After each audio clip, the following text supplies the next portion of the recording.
கடைசியாக நான் தீபாவளி அன்னைக்கு போலி செஞ்சதுங்க. அதுக்கப்புறம் நான் இன்னைக்கு தான் போலி செய்ய போகிறேன். போலிக்கு மைதா மாவு குறைஞ்சது ஒரு 4லேருந்து 5 மணி நேரமாவது ஊறினா தான் நல்லா சாஃப்டாக வரும். ஆனால் தீபாவளி அன்னைக்கு வந்து நான் ஒரு 1 ஹவர் தான் ஊற வச்சேன். தீபாவளி அன்னைக்கு வந்து பிளானே இல்லைங்க. திடீர்னு பிளான் பண்ணதுனால 1 ஹவர் மட்டும் ஊற வச்சேன்னா கொஞ்சம் ஹார்டாக இருந்துச்சு. அந்த தப்பு இன்னைக்கு பண்ணக்கூடாது அப்படின்னு சொல்லிட்டு மதியமே நான் மாவு எல்லாமே பிசைஞ்சு ஊற வச்சுட்டேன். எங்கள் மாமாவுக்கு போலினா ரொம்ப பிடிக்குங்க. டே ஷிஃப்ட் வந்துச்சு அப்படின்னாலே ஈவினிங் வந்ததுமே ஏதாவது ஸ்நாக்ஸ் செய்யறியா அப்படின்னு சொல்லிட்டு கேட்பாங்க.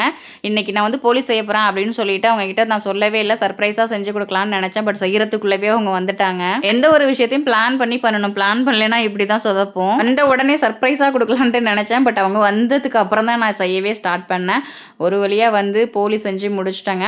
அன்னைக்கு கொஞ்சம் ஹார்டாக இருந்துச்சு. அதாவது தீபாவளிக்கு. இன்னைக்கு சாஃப்டாக செம்மையாக வந்துருந்துச்சுங்க போலி. எங்கள் ஊரில் இதுக்கு பேர் போலிங்க. பட் இங்கே கோயம்புத்தூர்ல ஒப்புட்டு அப்படின்னு சொல்கிறாங்க. வீடியோ பார்த்துட்டு இருக்கிற உங்கள் ஊரில் இதுக்கு பேர் என்ன சொல்லுவீங்க அப்படின்னு சொல்லிட்டு மறக்காம கமெண்ட்டில் சொல்லுங்கள். வீடியோ பிடிச்சிருந்தா லைக் பண்ணுங்கள். ஓகே, தேங்க்யூ, பாய்.